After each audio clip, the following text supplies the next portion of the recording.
Vamos a resolver otro problema de hallar área bajo la curva. En este caso tenemos la función 2x al cuadrado más x más 3. Procedemos entonces. Lo primero que hacemos es calcular el delta de x, que va a ser el ancho de los subintervalos. En este caso, ese ancho, ¿quién es? Bueno, esto es 1 menos 3 sobre n. Es decir, esto va a ser 4 sobre n. Recordemos que la forma es b menos a sobre n. Luego procedemos con ¿qué? Nuestros puntos de muestra. Recordar que nuestros puntos de muestra, nuestros x y asterisco, siempre iban a ser ¿de qué forma? Iban a ser de la forma a más i veces delta de x, ¿cierto? Donde a era el extremo izquierdo del intervalo sobre el cual se está definiendo la función. Es decir, aquí tenemos menos 3 más i veces delta de x, es decir, i veces 4 sobre n. Así veces 4 sobre n.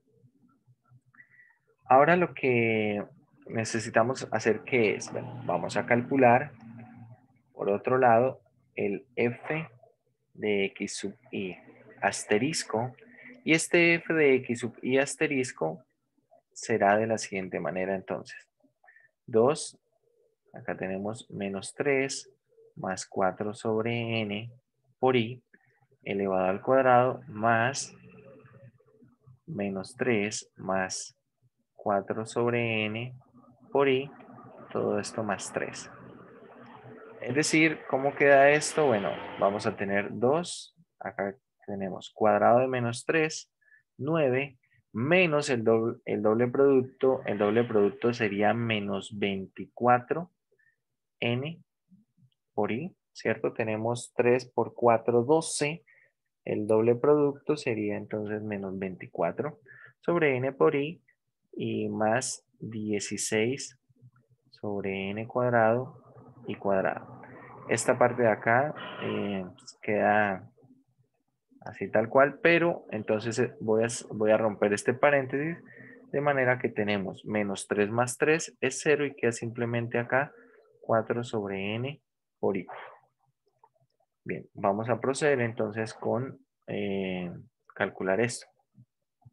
Tendríamos acá 18 menos 48 sobre n por i más 32 sobre n cuadrado por i cuadrado más 4 sobre n por i.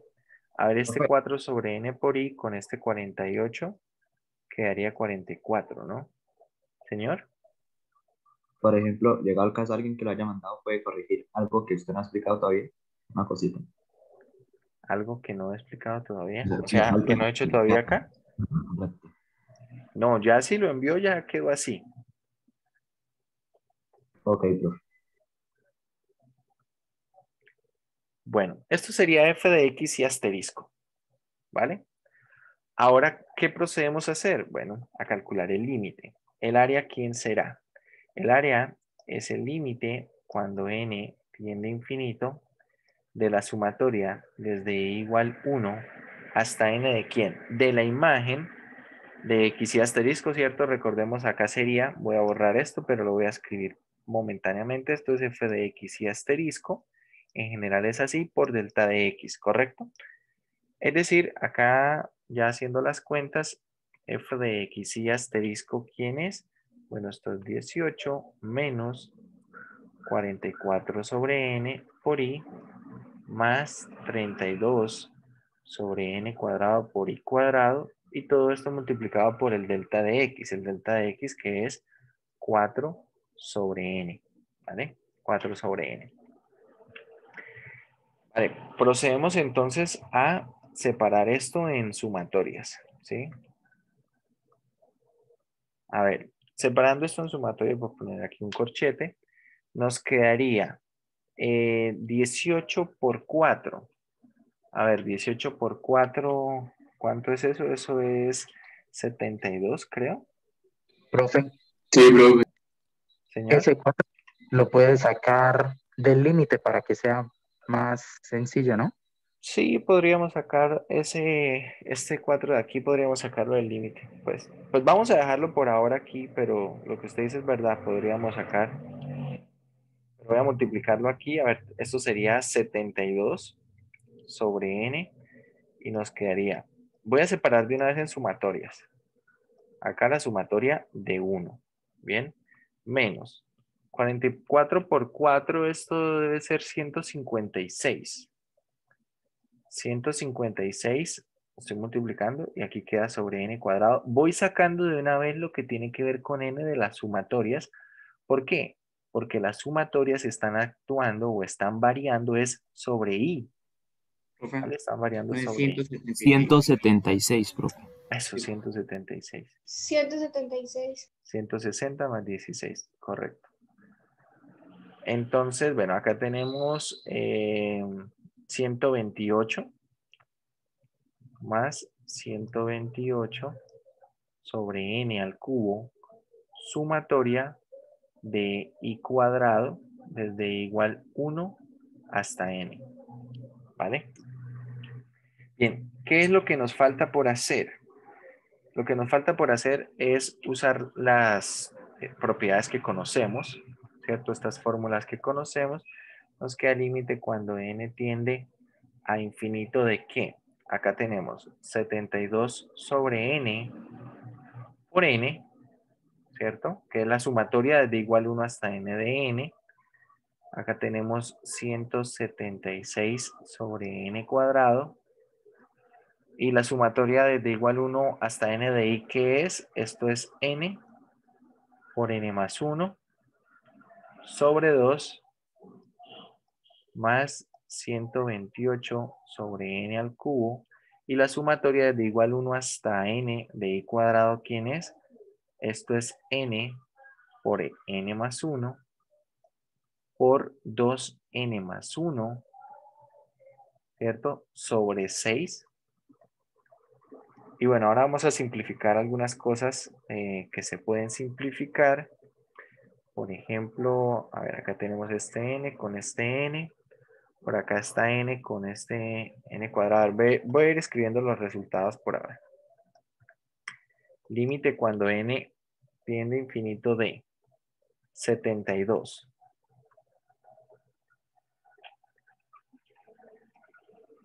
Voy a poner esto en un corchete. Acá tenemos 176 dividido en 2. Esto es 88. Queda entonces 88. Acá voy dividiendo, ¿cierto?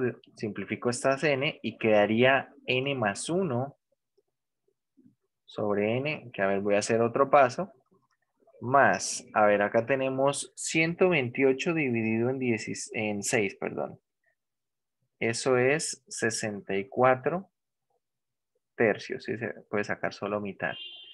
Y pues acá podemos simplificar esta n con una potencia, es decir, acá nos va a quedar, a ver, para no escribir, acá quedaría en el denominador n cuadrado. Y en el numerador queda el producto, ¿cierto? Este producto de n más 1 por 2n más 1, que es 2n cuadrado más 3n más 1. ¿Sí estamos de acuerdo? Sí, señor. Listo. Ahora, en el siguiente paso lo que voy a hacer básicamente es separar. Lo que va a hacer es separar en fracciones, lo que tiene que ver aquí con n, lo que está dividido sobre potencias de n, y luego si evalúo el límite, tengo 72 menos, acá quedaría 88, que multiplica n sobre n, 1 más 1 sobre n, ¿cierto? Separo en dos fracciones allí, más 64 tercios, y acá, separando en fracciones, nos quedaría 2, ¿cierto? Más 3 sobre n más 1 sobre n cuadrado. Y ahora evalúo el límite. Cuando evaluamos el límite, por ejemplo, 1 sobre n tiende a 0, 3 sobre n tiende a 0, 1 sobre n cuadrado tiende a 0, ¿cierto? Evaluando el límite teniendo en cuenta que n va para infinito. De esta manera, al evaluar el límite, nos queda que esto es 72 menos 88, ¿cierto? Que sería 88 aquí por 1, más esta cantidad que sería 128 tercios, 128 tercios, ¿cierto? Esto que queda multiplicado por 2, y creo que eso sería todo. A ver, ¿cuánto da esto? 80 tercios. 80 tercios. Bueno, todo esto es 80 tercios. Y ese sería el área, 80 tercios, unidades cuadradas, ¿vale? Tengan Profe, en cuenta que si van a escribir, unidades cuadradas hay que escribirlo. ¿cómo? Lo de unidades cuadradas hay que escribirlo. En los soportes sí, en el Forms, a ver, en el Forms ni siquiera va a escribir 80 tercios, ¿no? Recordemos que en el Forms tiene que escribir respuestas numéricas usando 3 decimales exactos por truncamiento, ¿cierto? Usando punto decimal. Es decir, en Forms, ¿cómo escribiría la respuesta? La escribiría como 26.666. Así escribiría la respuesta en Forms, ¿vale? De esta manera. Se escribiría esa respuesta en el Forms. No lo va a escribir como 80 tercios. 29.33. ¿Cómo? 29.333.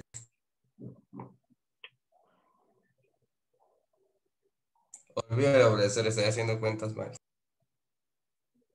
80, no entiendo la pregunta.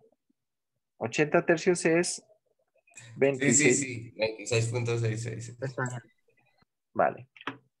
De esta manera se escribiría la respuesta en Forms. Bien. Observen, muchachos, es un poco de lo que hicimos la clase pasada. Entonces, recapitulamos. ¿Qué necesitamos hacer? Primero, calcular el delta de X.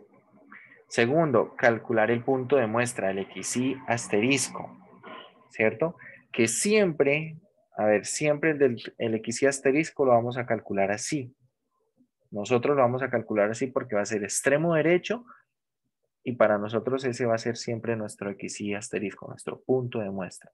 El delta X, recordemos cómo es de la forma B menos A sobre N, ¿cierto? Calculamos entonces delta de X, punto de muestra, la imagen del punto de muestra, acá pues hacemos las cuentas, recomiendo hacerlas antes de incorporarlas en la sumatoria, precisamente para todo este proceso poderlo hacer de manera aislada, hacerlo aparte. Y luego sí se incorpora aquí, ¿no? El resultado. Finalmente entonces se plantea el problema del área como el límite cuando n tiende a infinito de la sumatoria desde igual 1 hasta n de f de x y asterisco por delta de x. Y bueno, ya lo que queda es hacer las cuentas, ¿cierto? Separar en sumatorias, usar esas fórmulas de sumatorias y luego pues hacer las cuentas, evaluar el límite y ya estaría.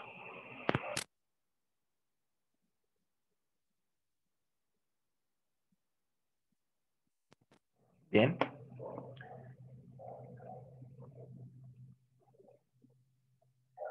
Bueno. Vamos a continuar entonces. Bueno, vamos a mirar. Vale, las personas que enviaron el problema, vamos a echar aquí un ojito. Bueno, estoy viendo lo que envió Rubén Vera. El delta X está bien, el XY está bien. El F de X sí.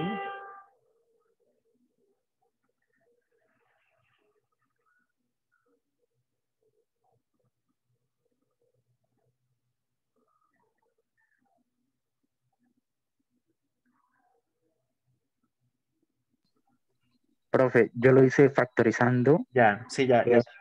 El 2 y sobre n. Eso. Factorizó, hizo un factor 2. Sí. Y listo, sacó también ese 4, sacó ese 8, dejó también ese 1 sobre n y luego fue separando. Sí, está correcto. Listo. Está correcto el de Rubén Vera. Fabián Lizarazo, vamos a mirar.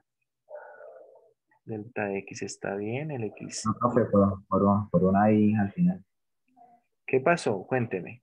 Por una I, no, la venía colocando y después ya no la coloqué y pues eso me sirvió para una sumatoria.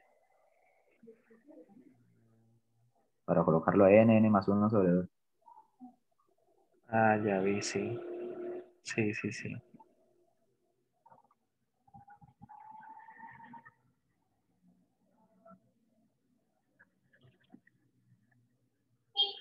Sí, ahí tuvo un pequeño errorcito, ¿no?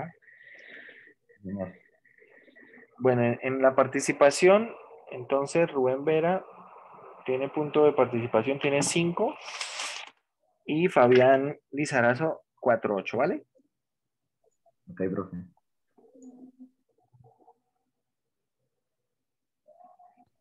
Listo, profe.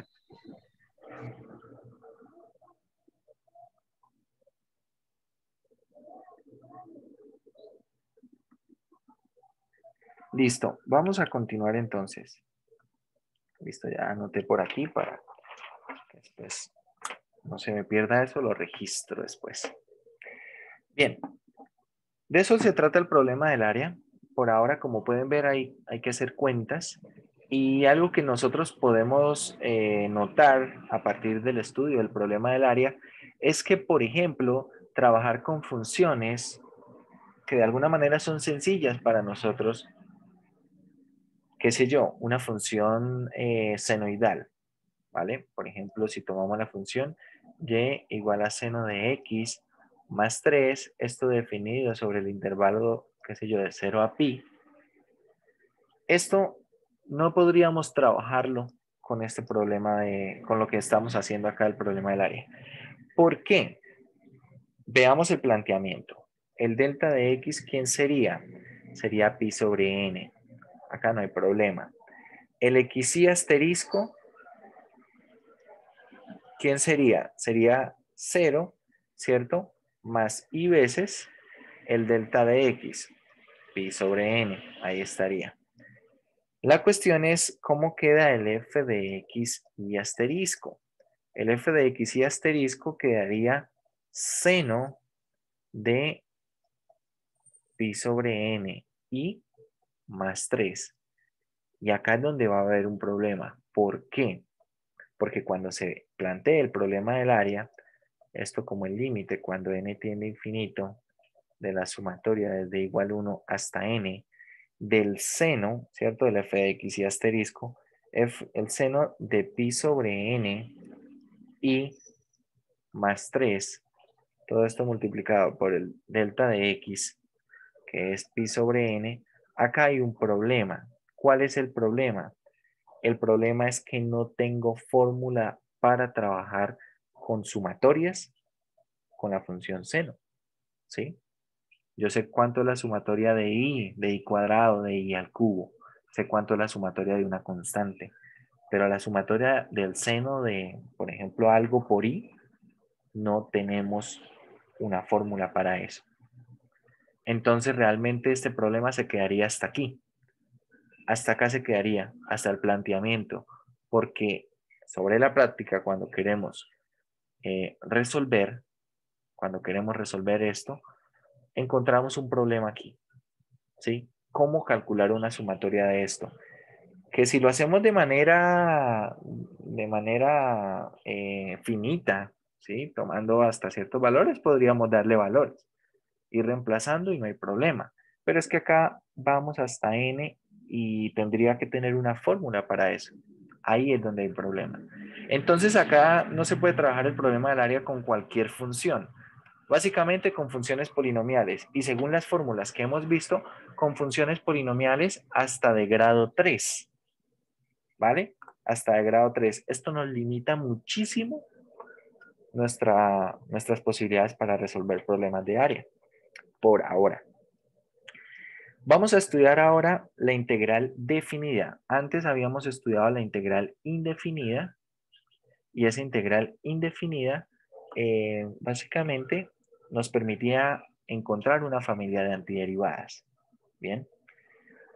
Bueno, ahora, Vamos a hablar de la integral definida.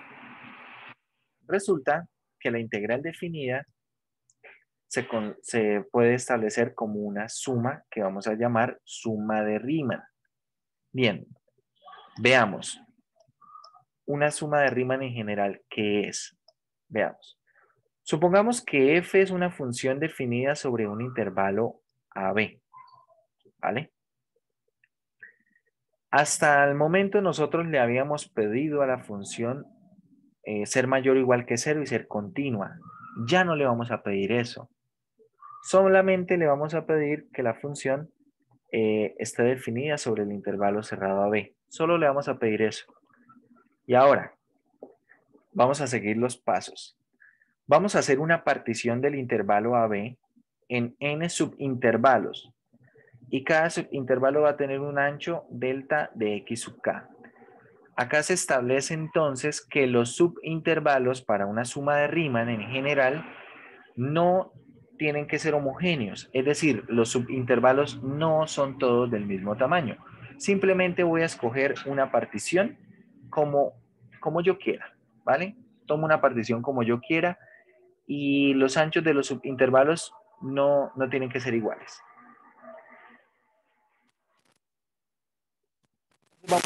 Vamos viendo algunas diferencias con respecto a lo que hicimos hace un momento con el problema del área, ¿cierto? Antes que se necesitaba función continua y que sea mayor o igual que 0. Lo siguiente, la partición se hacía de manera homogénea, es decir, todos los intervalos quedaban del mismo ancho. Para una suma de Riemann no necesito ni que la función sea continua ni que sea positiva. Y tampoco le voy a pedir que los intervalos sean del mismo ancho, ¿sí? Es más general. Entonces vamos a hacer la partición de esta manera, simplemente en subintervalos, y los anchos de los subintervalos pueden ser todos diferentes. Vamos ahora a definir algo que se llama norma de P, la norma de la partición, y la norma de la partición básicamente se define como el máximo de los anchos de los subintervalos. Es decir, el más grande de los anchos de los subintervalos va a ser la norma de la partición, la norma de P. Bien, ahora, una vez estamos con esa partición, vamos a escoger los puntos de muestra, los x sub k asterisco, de manera que esos puntos de muestra se pueden escoger de cualquier manera. Es decir, yo del primer subintervalo puedo escoger el extremo izquierdo. Del segundo subintervalo, por ejemplo, escojo el extremo derecho. Del siguiente escojo, por ejemplo, punto medio. Del siguiente escojo cualquier otro, ¿sí? Cualquier otro. O sea, ni siquiera tiene que ser alguno de esos tres. Puede ser cualquier punto que esté dentro del intervalo. Cualquier punto dentro del intervalo me sirve como punto de muestra de ese subintervalo. Estos puntos de muestra se escogen, ¿vale? Y se forma esta suma.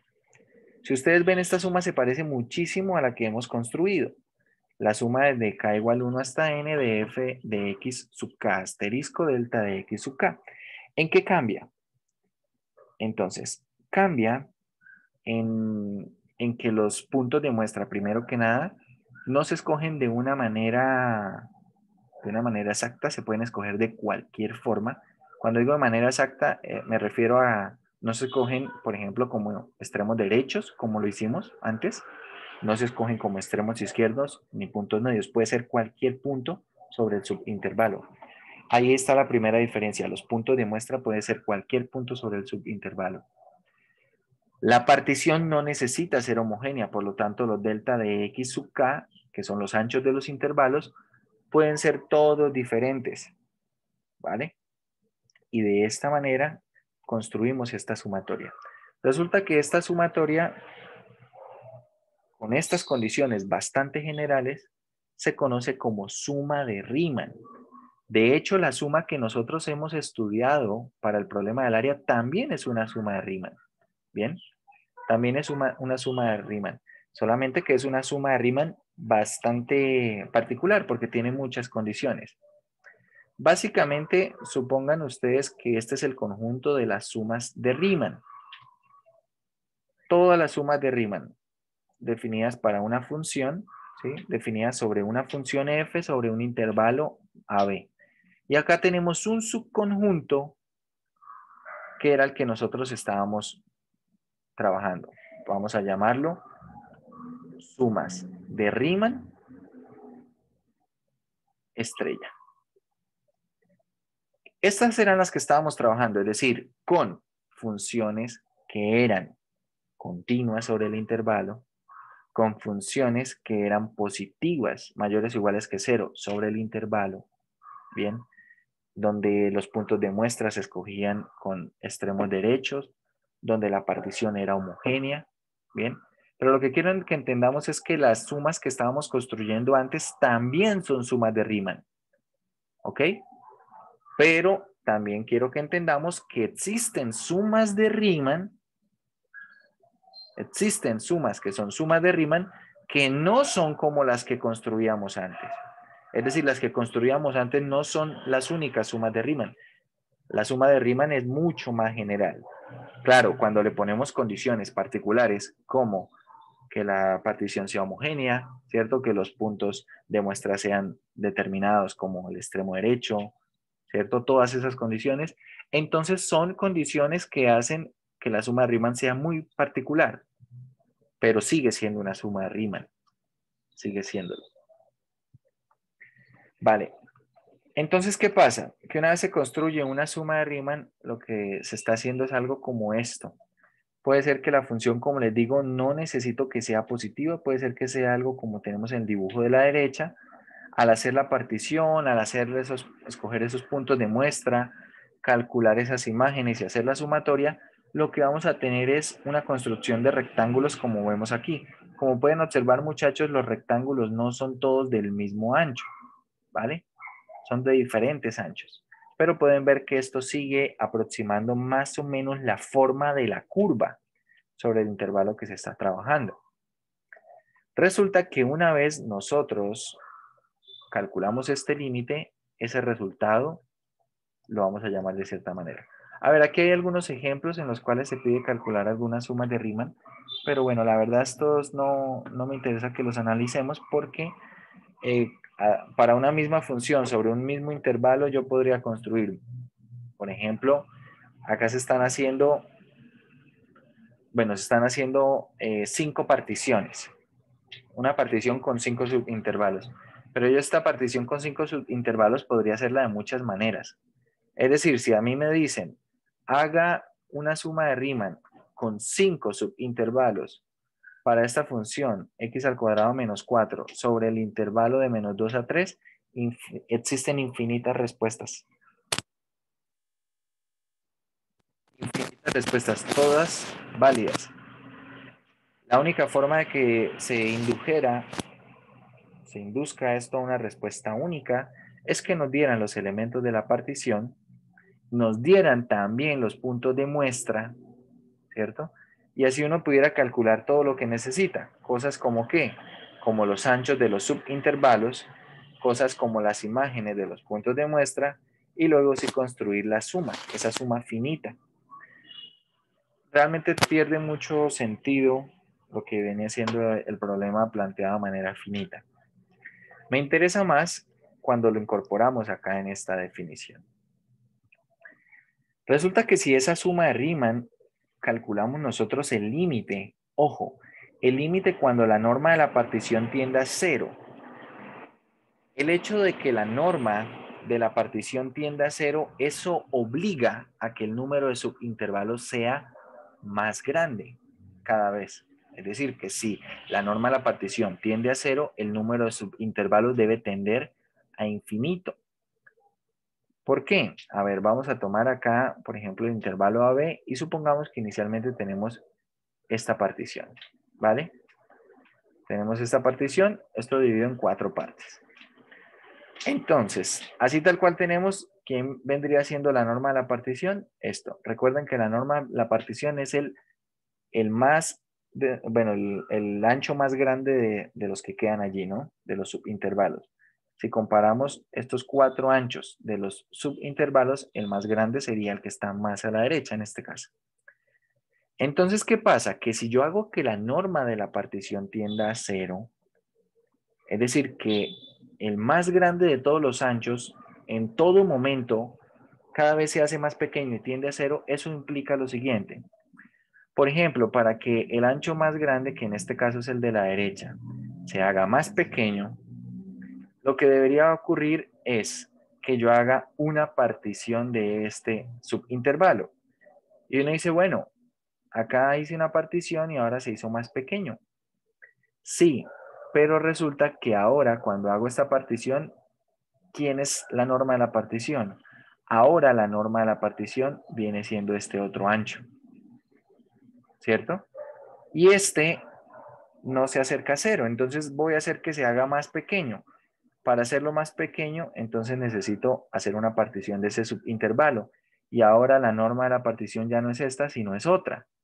Bien, esto me obliga, cuando yo digo que la norma de la partición tiende a 0, implica que todos los anchos de todos los subintervalos presentes tienden a 0, pero ojo, no es simplemente coger y contraer un intervalo de estos y hacerlo más pequeño, porque si hago que uno de ellos sea más pequeño, entonces estoy haciendo que otro intervalo sea más grande. La única forma de hacer que eso se haga más pequeño cada vez, la norma de la partición, sin hacer que un intervalo se haga más ancho, la única forma es agregando elementos a la partición. Es decir, cada vez dividiendo esto más y más en más lugares, es decir, cada vez dividiéndolo en más pedazos, haciendo la partición más grande. Por eso, el hecho de que la norma de la partición tienda a 0 implica que el número de subintervalos debe ir a infinito, ¿vale? El número de subintervalos debe ir a infinito. Esto sin importar si la norma, perdón, si la partición es homogénea o no, no importa.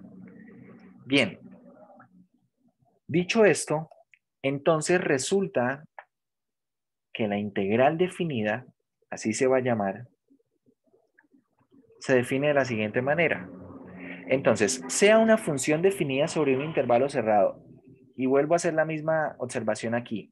Observen que no le está poniendo condiciones a f, solamente le está pidiendo que esté definida, no le pide continuidad, no le pide continuidad, no le pide nada de ser mayor o igual que 0. Lo único que le pide es que esté definida. Es decir, que eventualmente f podría ser una función por partes, ¿sí? Eventualmente, y vamos a hacer algún ejercicio así más adelante, podríamos tener que f sea una función definida a tramos, que sea discontinua, y sin embargo la integral definida existe o está como tal definida para esta función. Entonces, necesitamos que f esté definida sobre el intervalo cerrado. Entonces, la integral definida de f desde a hasta b, denotado con esta notación, el símbolo de integral, como pueden ver, tenemos el símbolo de integral que estábamos utilizando. Así tal cual la estoy escribiendo, esto es una integral indefinida. Y esta notación que indica, halle la familia de antiderivadas, ¿correcto? Pero si acá el símbolo integral le pongo un límite inferior y un límite superior, esta es la notación de la integral definida. Y se lee como la integral de f de x entre a y b, o la integral definida desde a hasta b de f de x. ¿Vale? ¿Cómo se define esta integral definida? Se define como el límite cuando la norma de la partición tiende a 0 de una suma de Riemann. Es decir, que una suma de Riemann, para una función de este estilo, una suma de Riemann arbitraria. Si nosotros esta suma de Riemann calculamos el límite cuando la norma de la partición tiende a 0, eso nos da como tal la integral definida. Ojo, esto visto como un límite, teniendo en cuenta que es un límite, este límite tiene la posibilidad de existir o de no existir. Por lo tanto, vamos a decir que esta integral definida existe siempre que ese límite exista. y esa integral definida no existe siempre que ese límite no exista. ¿Vale? De momento nosotros, como les digo, hemos calculado sumas de Riemann muy particulares, y en concreto, de acuerdo a los ejercicios que hemos hecho, podemos decir, por ejemplo, para este ejercicio, que lo que hemos calculado, lo que nosotros hemos calculado es la integral definida desde -3 hasta 1 de la función de 2x al cuadrado más x más 3 de x. ¿Por qué? ¿Por qué puedo decir eso? Porque por definición de integral definida, ¿esto qué sería? El límite cuando la norma de la partición, ¿cierto? Límite cuando la norma de la partición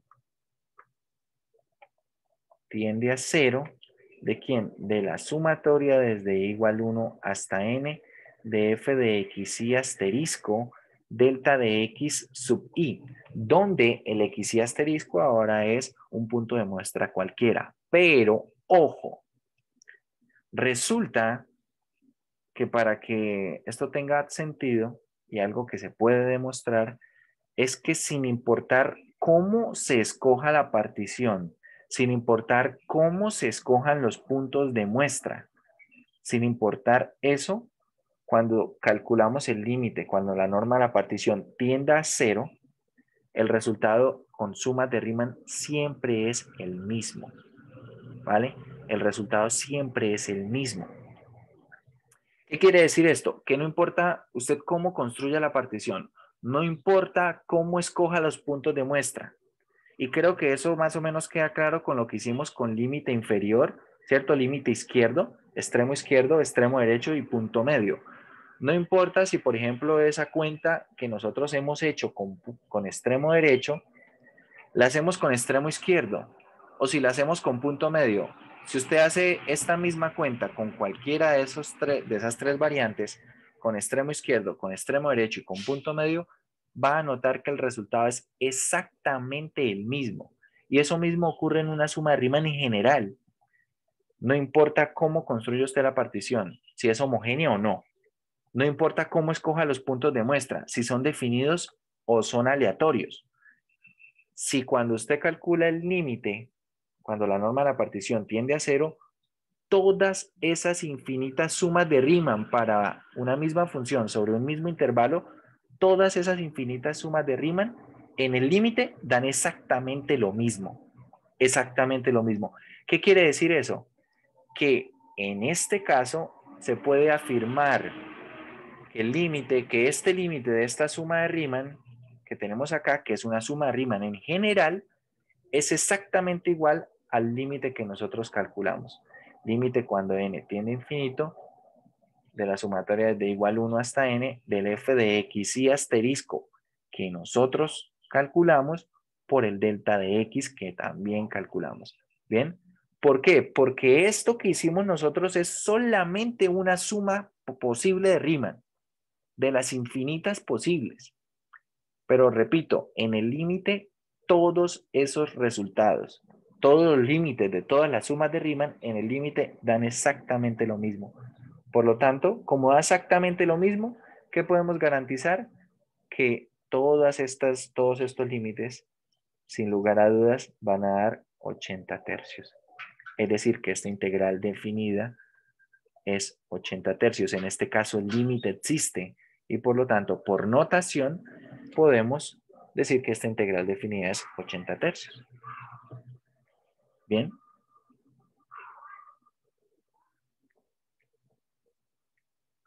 Esto es 80 tercios. Vale. Resulta, entonces, muchachos, que si yo quiero hallar una integral definida, repito, y esto espero que se les quede grabado o al menos que lo escriban en alguna parte. Resulta que como todos estos límites, todos los límites de las sumas de Riemann definidas para una función sobre un intervalo, todos dan lo mismo en el infinito, es decir, cuando calculo el límite, es decir, cuando la norma de la partición tiende a 0, como todos esos límites dan exactamente lo mismo, si yo pidiera, por ejemplo, en este momento calcular una suma de Riemann, perdón, calcular una integral definida, puedo hacerlo con una suma de Riemann. Pero como no me quiero complicar con una suma de Riemann donde la partición no sea homogénea y donde los puntos de muestra sean aleatorios, entonces yo puedo escoger las características que hemos utilizado.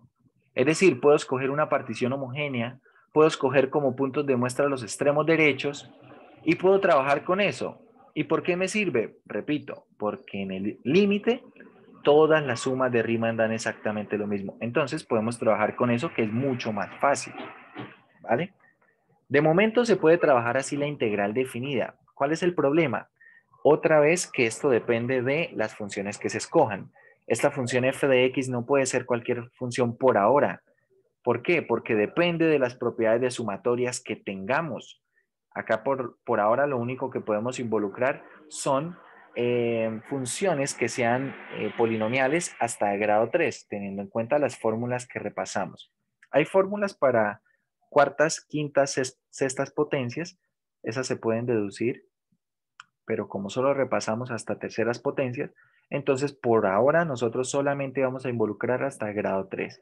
Esto es una limitante, es algo que nos limita mucho para poder trabajar con esta integral definida. Pero bueno, por ahora vamos a estudiar algunas propiedades, algunos conceptos teóricos que involucran la integral definida. Y ya la próxima clase, que sería el día jueves, vamos a hablar del teorema fundamental del cálculo y vamos a ver una forma en la que podemos calcular integrales definidas de una manera tal vez más rápida, más sencilla y que no involucra suma de Riemann. Bien, pero bueno, eso ya lo veremos en la próxima clase. Por lo pronto, hoy vamos a hablar de algunas definiciones, de alguna terminología, de algunas propiedades que involucran integrales definidas. Y es lo que vamos a hacer el resto de la clase. Vale. Entonces, vamos a hablar primero de un concepto que se llama integrabilidad. Voy a escribirlo acá. No me gusta mucho como lo escriben en el texto, entonces voy a escribirlo acá. Espero que ustedes también lo escriban. Definición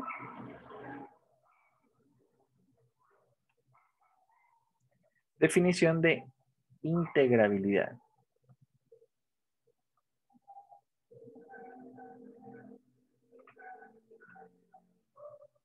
Esto básicamente nos va a permitir decidir cuándo una función es integrable. Entonces, se dice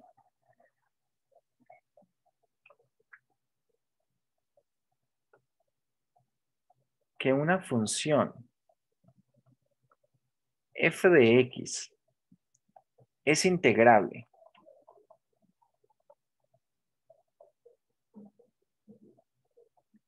sobre un intervalo cerrado AB si y solo si se dice que es integrable si solamente sí o si y solo sí. La integral definida desde A hasta B de f de x existe. Recordar, muchachos, que la integral definida se define como el límite de una suma de Riemann. Y como es un límite, tiene la posibilidad de existir y también tiene la posibilidad de no existir. Por lo tanto, si existe ese límite, es decir, si existe esa integral definida, podemos decir que la función es integrable, ¿vale? Que la función es integrable. Pero es posible que no exista esa integral definida. En ese caso diremos que la función no es integrable, ¿vale? En concreto, bueno, quiero que miren en su calculadora. En su calculadora, bueno, arriba de la raíz cuadrada, hay una tecla que es la tecla de la integral definida, ¿sí? Básicamente esa tecla aparece de esta manera, aparece la integral, un cuadrito acá abajo, un cuadrito acá arriba y aparece un cuadro más grande acá, ¿verdad? Estoy hablando para la calculadora FX 570. No sé en las otras si aparece o no aparece. Bueno, pero si aparece, quiero que ingresen ahí a esa tecla. Y cuando ingresen a esa tecla, entonces en la parte de abajo van a escribir 1 sobre x menos 1. Acá aparece fijo un de x, ¿cierto? 1 sobre x menos 1. Y quiero que pongan en los límites inferior, pongan desde 2 hasta 3. Y quiero que me digan cuánto da esto.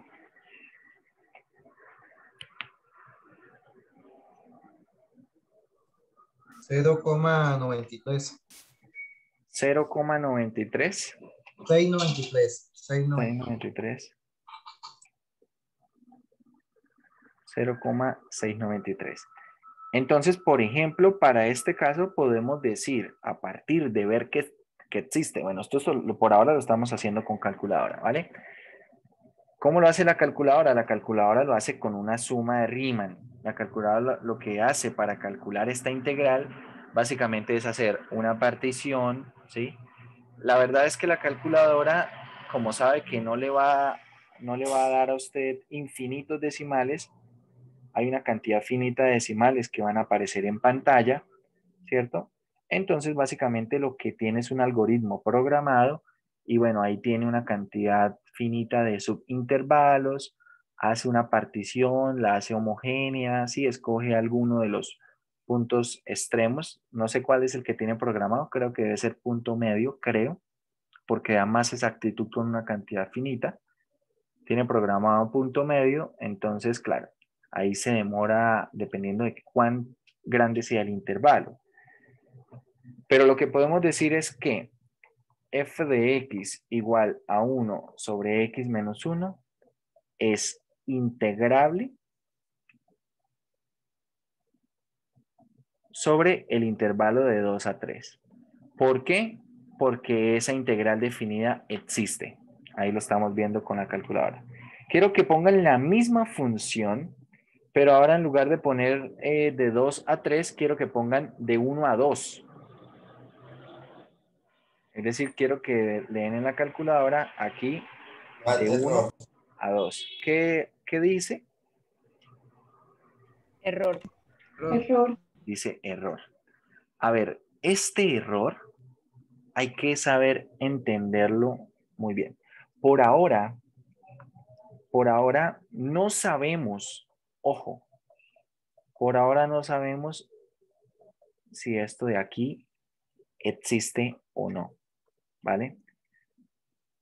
Entonces, f de x, vamos a decir, a ver, el hecho de que diga error, no podemos decidir directamente que no existe, ¿vale?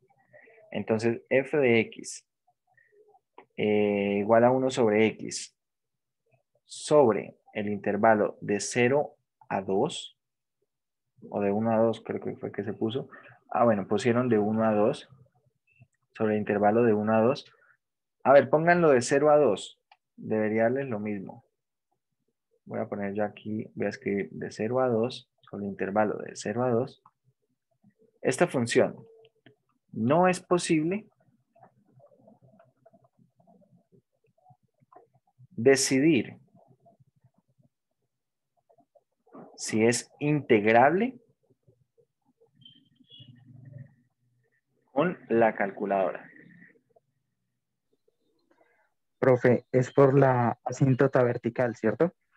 Sí, la verdad es que ahí tiene problema, aunque no es continua, ¿cierto? Aunque no es continua, el problema realmente es por la presencia de la asíntota y ya veremos ese tipo de casos cuando estemos estudiando la sección 7.7, creo, 7.7 de integrales impropias. Precisamente son este tipo de funciones las que vamos a estudiar allá. Y allá vamos a ver que, por ejemplo, una función como esta es posible que esa integral definida sí exista, ¿vale? Es posible que sí exista, pero tendremos que verlo más adelante. Por eso les digo que por ahora no vamos a decir nada, no vamos a decir si es integrable o no. Simplemente Miramos la calculadora, nos arroja este resultado. Por ahora, ¿cómo lo interpretamos? Como que no es posible decidir si es integrable. No se puede decir por ahora. Más adelante ya tendremos herramientas para poder hablar de este tipo de casos. Pero en concreto, cuando sí exista y cuando sea fácil de verificar, podemos decir que es integrable. ¿Bien? Ya más adelante, pues miraremos cómo trabajar con este tipo de casos. ¿Sí? Por ahora, repito, no se puede afirmar nada por ahora. Entonces, bueno, vamos a continuar. Resulta que continuidad implica integrabilidad. ¿Qué quiere decir esto? Que si una función es continua sobre un intervalo cerrado, entonces la función es integrable. ¿Qué quiere decir? Entonces que esta integral definida existe. ¿Sí? Lo que les decía, es integrable sobre ese intervalo. Si una función es continua, entonces la integral definida existe. ¿Bien? Toda función continua es integrable. Continua sobre un intervalo es integrable. Pero resulta que no es necesario que una función sea continua para ser integrable. Y aquí tenemos que tener cuidado en cómo leemos los teoremas. Los teoremas, por ejemplo, como este, tienen una estructura si, coma, entonces. Lo que está entre el si y la coma, todo esto que está acá, son condiciones. Y todo lo que está después del entonces, todo lo que está después del entonces, son conclusiones. Pero mucha atención, porque la negación de las condiciones no implica la negación de las conclusiones. Para ponerlo en un ejemplo con un lenguaje más o menos sencillo, un lenguaje verbal, vamos a pensar en lo siguiente. Voy a poner una frase con esta estructura sí, entonces. Entonces, sí, condiciones. Voy a poner una condición, solamente una condición. Sí le cae una porra desde, vamos a poner desde 2 metros sobre el pie. Y vamos a suponer que tiene el pie descalzo, ¿vale? Si le cae una porra desde 2 metros de altura sobre el pie, coma, entonces, conclusión, ¿qué podrían concluir, muchachos? ¿Qué pasa si les cae una porra de 2 metros sobre el pie? Pues fractura, supongo. Bueno, vamos a poner aquí, por ejemplo, entonces, le duele el pie. Sí, bueno, aquí puede que le duela el pie, ¿cierto? Puede que se lastima el pie, podemos concluir varias cosas. Bueno, fractura, de pronto alguien está muy de buenas o de pronto tiene los huesos muy fuertes y no se le fractura el pie, quién sabe. Si de pronto se le disloca algo, tiene alguna luxación, pero bueno. Para que no digamos mentiras, vamos a decir que le duele el pie o que se lastima el pie, cualquiera de las dos, ¿sí? Entonces, observen, sí, lo que está entre el sí y la coma son condiciones. ¿Cuáles son las condiciones? Que le cae una porra desde 2 metros sobre el pie. ¿Vale? Y vamos a poner allí, no lo voy a escribir, pero vamos a poner que sobre el pie descalzo. Para que no digan, no, es que tenía una bota punta de acero, entonces no le pasó nada. No, sobre el pie descalzo. Entonces, ¿cuál es la conclusión? ¿Le duele el pie o se lastima el pie? Si digamos con el porrazo se quitó un pedazo de pie, pues le va a doler el pie, o si no le duele ya, pues al menos se lastima el pie. Pero, ojo, si yo quito las condiciones, no puedo negar las conclusiones. Entonces, Vamos a analizar esto de varias formas. Si yo ahora le digo, no le cayó una porra desde 2 metros sobre el pie, ¿será que puedo concluir que no le duele el pie?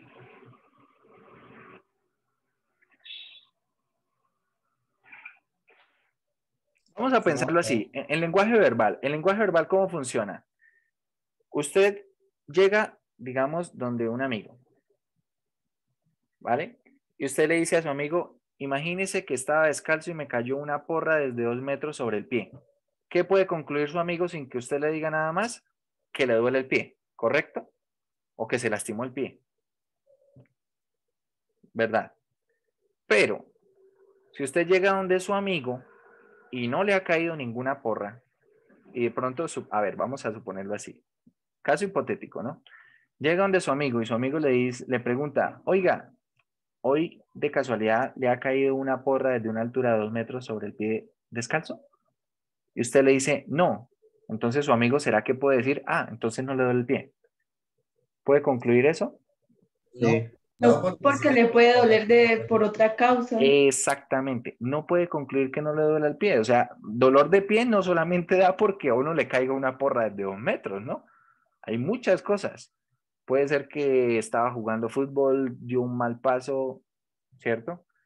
Puede ser que, no sé, se haya caído de una bicicleta, de pronto haciendo skate, tantas cosas que pueden ocurrir. O lo más irónico que les puede ocurrir, pegarle con el dedo pequeño del pie a una esquinita de la cama, a una esquinita de un mueble, ¿cierto?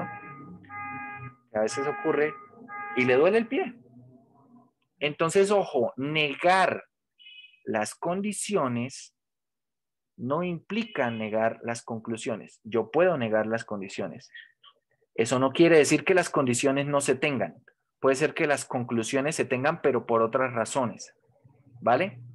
Por otras razones. Lo mismo va a pasar acá. Entonces, ¿qué pasa? Que si, por ejemplo, yo le quito continuidad, eso no quiere decir que no sea integrable. Puede que la función no sea continua y aún así tener todavía las conclusiones. Aún así tener que es integrable. Bien, entonces hay que tener mucho cuidado en cómo leemos los teoremas, porque a veces se suele pensar en eso. Se suele pensar que si se niegan las condiciones, entonces también se niegan las conclusiones, y eso no es verdad. Por otro lado, a veces se suele pensar también que si uno tiene unas conclusiones, a partir de las conclusiones se pueden suponer las condiciones, y eso tampoco es verdad. Es decir, si por ejemplo usted llega donde su amigo y le dice, uy, me duele el pie, yo no creo que su amigo le vaya a decir, eso fue porque le cayó una porra desde 2 metros sobre el pie descalzo. No creo que le vaya a decir eso. ¿Sí?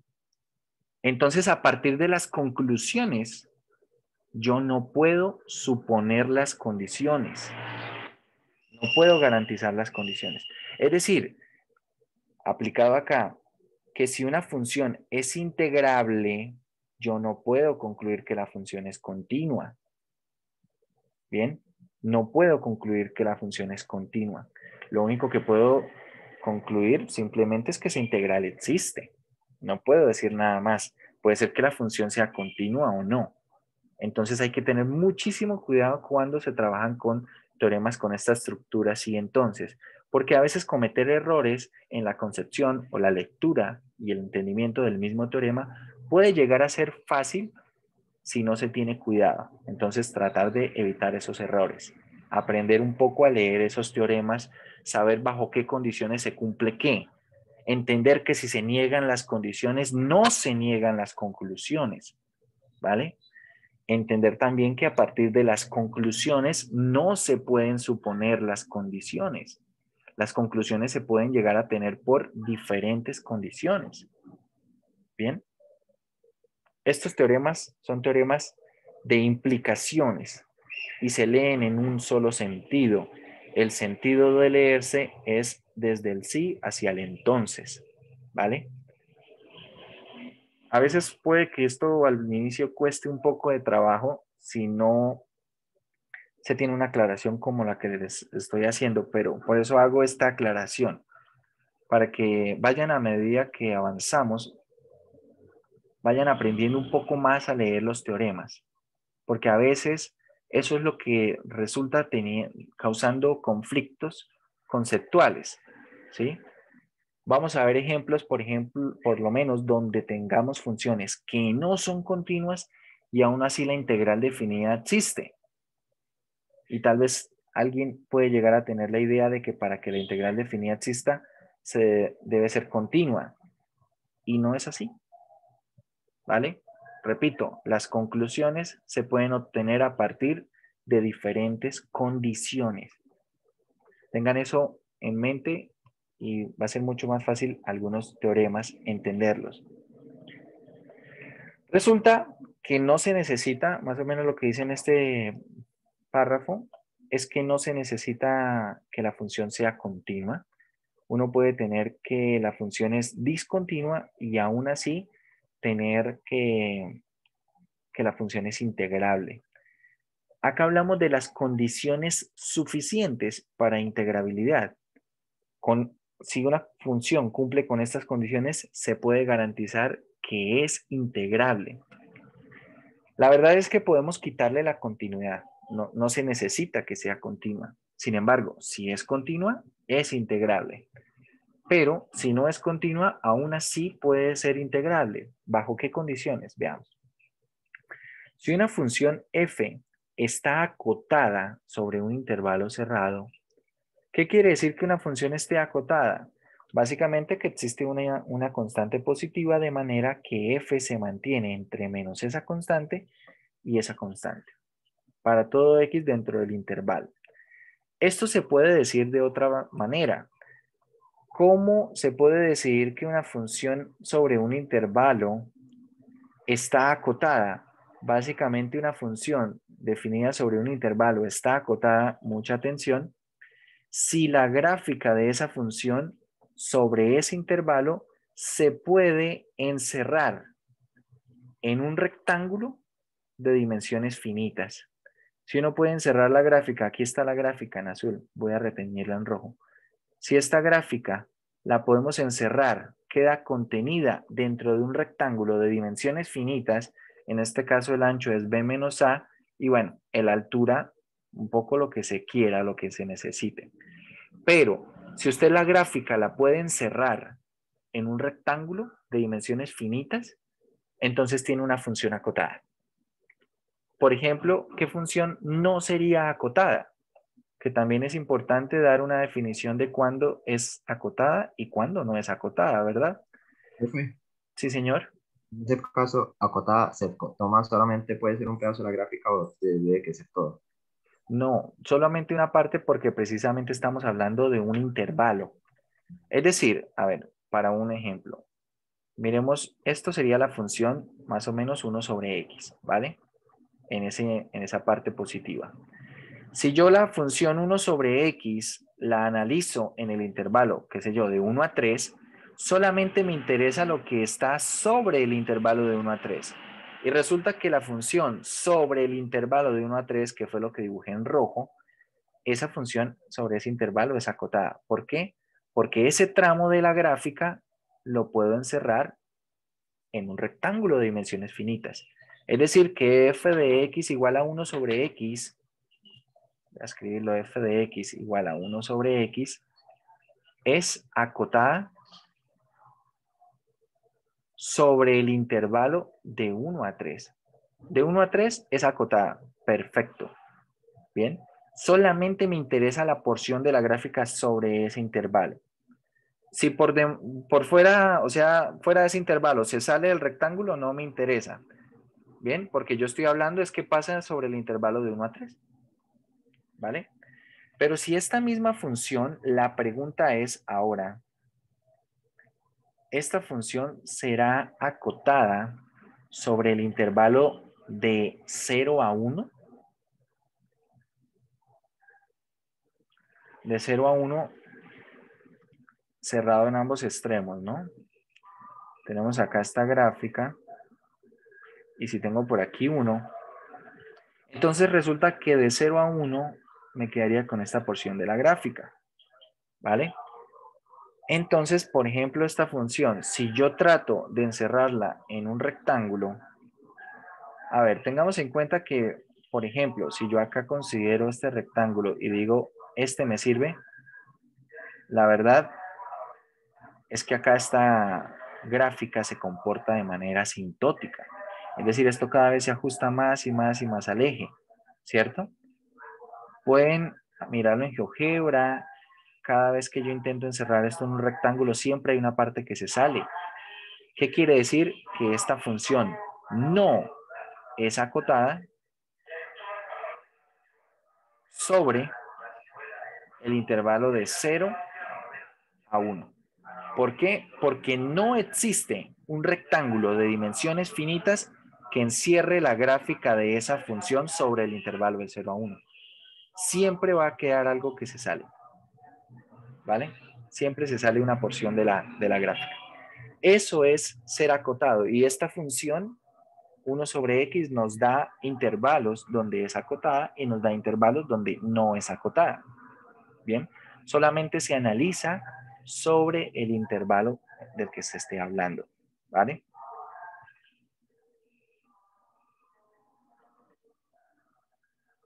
Bueno, vamos a dejar hasta acá por hoy. La próxima clase entonces seguimos hablando de este teorema.